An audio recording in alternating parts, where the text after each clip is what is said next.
Hola, bienvenidos a un nuevo video del área de filosofía en el que vamos a hablar de una de las preguntas fundamentales del área de la filosofía conocida como la ética.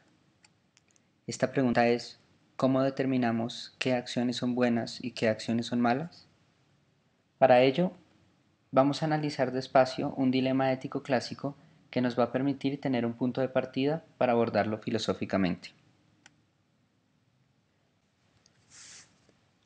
En la novela de Víctor Hugo, Los Miserables, el personaje principal, Jean Valjean, es buscado por el robo de un banco, un delito que cometió muchos años atrás y por el cual pagó parte de la condena antes de escapar de la cárcel. Vive ahora bajo una identidad falsa y se ha creado un buen nombre dentro de la comunidad. Ha trabajado honestamente y ha conseguido una cierta fortuna con la cual puede ayudar a los miembros pobres de su comunidad, crear escuelas, bibliotecas, satisfacer necesidades básicas, etc.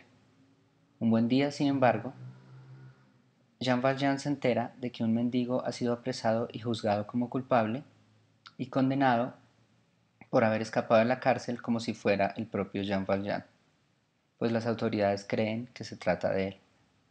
El verdadero Valjean, bajo su nueva identidad, se debate entre la consideración de entregarse y salvar de esta manera la vida y la libertad del hombre que ha sido condenado injustamente y que no tiene las condiciones para cumplir el rol benefactor que cumple Valjean dentro de su comunidad, o, por otra parte, no entregarse y salvar no solo su propia vida, sino la posibilidad de brindar mejores condiciones de vida a muchos miembros de su comunidad.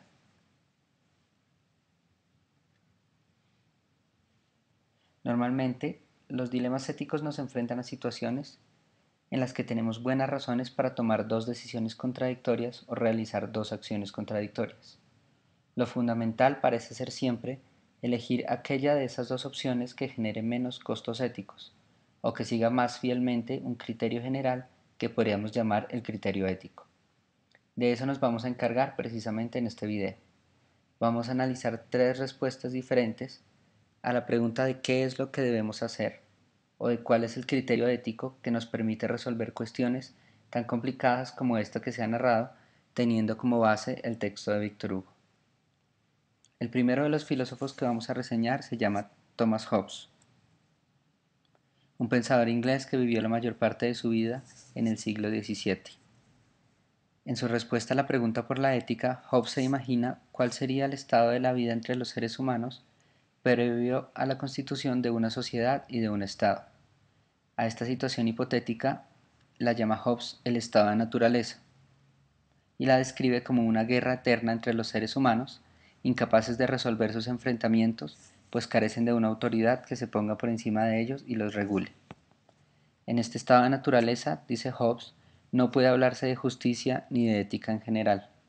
Cada cual tiene derecho a apropiarse de lo que puede defender y a utilizar cualquier herramienta para conseguirlo, incluso si eso significa pasar por encima de los demás individuos.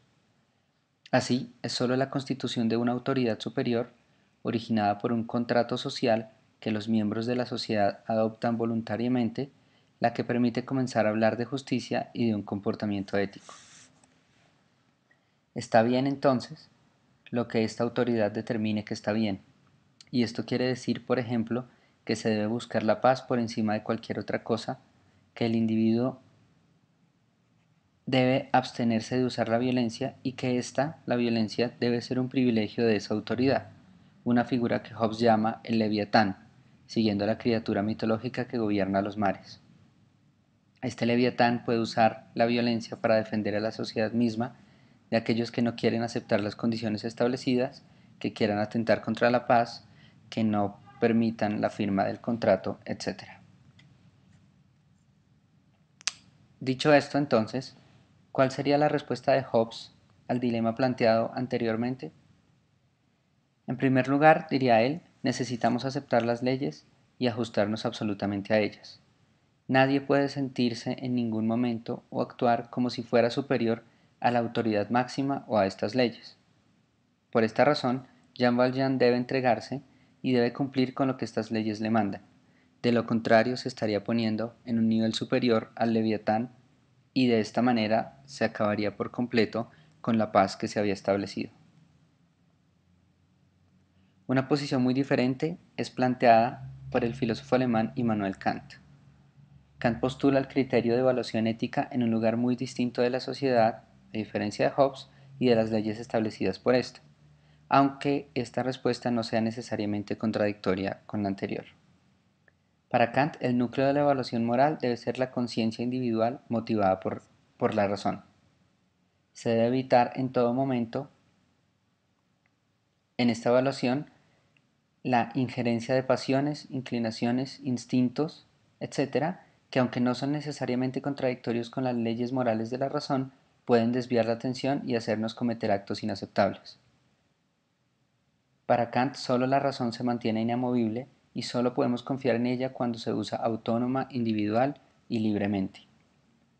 Para establecer entonces el criterio, debemos postular una respuesta a la pregunta ética que vaya más allá de las condiciones materiales y particulares de cada individuo, y que busque la universalidad que para Kant tiene la razón humana.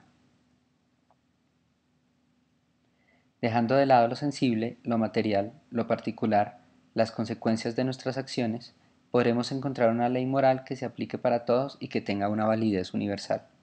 A esto lo llama Kant el imperativo categórico. Su primera formulación dice: obra solo de forma que puedas desear que la máxima de tu acción se convierta en una ley universal. Volvamos entonces a nuestro dilema y apliquemos este imperativo categórico. Si Valjean quisiera que la máxima de su acción fuera una ley universal y decidiera no entregarse a las autoridades, estaría con ello afirmando que todo aquel que tenga razones para poner su vida y sus fines por encima de la vida y de los fines de los demás, en este caso del hombre que fue acusado injustamente, estaría en lo correcto. Si eso se convirtiera en una ley universal, la vida de cada uno sería lo más importante para cada uno y no habría problema en pasar por encima de los demás, y de esta manera la sociedad se destruiría rápidamente por causa de este egoísmo moral. Kant diría entonces que Jean Valjean debería entregarse, aunque por razones distintas a las que hemos explicado a partir de nuestro análisis de Hobbes. No es necesariamente por seguir unas leyes establecidas o por seguir una autoridad que se pone por encima del ser humano, sino porque la razón misma, individual y autónomamente, obligaría al ser humano a comportarse de esta manera moral, en el caso de Valjean, a entregarse, para no poner su vida por encima de la vida de aquel que fue acusado injustamente. Por último, intentemos analizar el dilema a partir de una versión general de la corriente filosófica que se ha llamado utilitarismo, defendida por filósofos como John Stuart Mill o Jeremy Bentham, entre muchísimos otros. El utilitarismo tiene una formulación de su criterio ético bastante sencilla.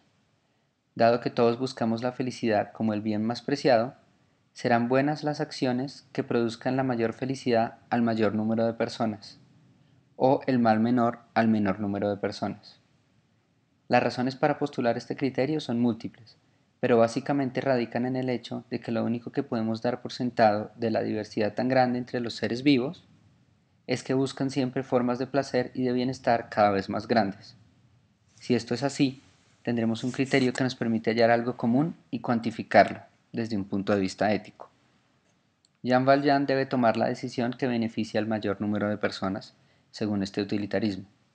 En este caso, debería buscar el mal menor, pues cualquiera de sus dos opciones lleva a un cierto mal.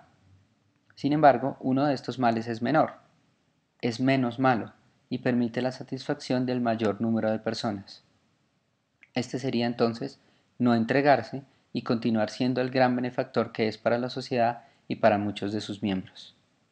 El hombre acusado injustamente sufrirá, por supuesto, pero el beneficio de no entregarse es mucho mayor, pues se verán beneficiadas un mayor número de personas y las familias que dependen de esta. En este caso, Jean Valjean no estaría poniendo su beneficio por encima de los demás, sino poniendo el beneficio de otras personas que se puede cuantificar en un número mucho mayor que el beneficio de salvar a esta persona que fue acusada injustamente. Hemos visto tres versiones distintas con las cuales la ética se ha ocupado de dilemas éticos como el que hemos planteado a partir del texto de Los Miserables. Como se ve, son respuestas distintas y deben ser evaluadas en términos de los argumentos que dan para cada una de las respuestas. ¿Cómo resolver entonces esta cuestión? Es necesario siempre tomar una posición. ¿Qué haría usted en una situación similar? ¿Qué le recomendaría a nuestro personaje principal hacer en una situación como esta?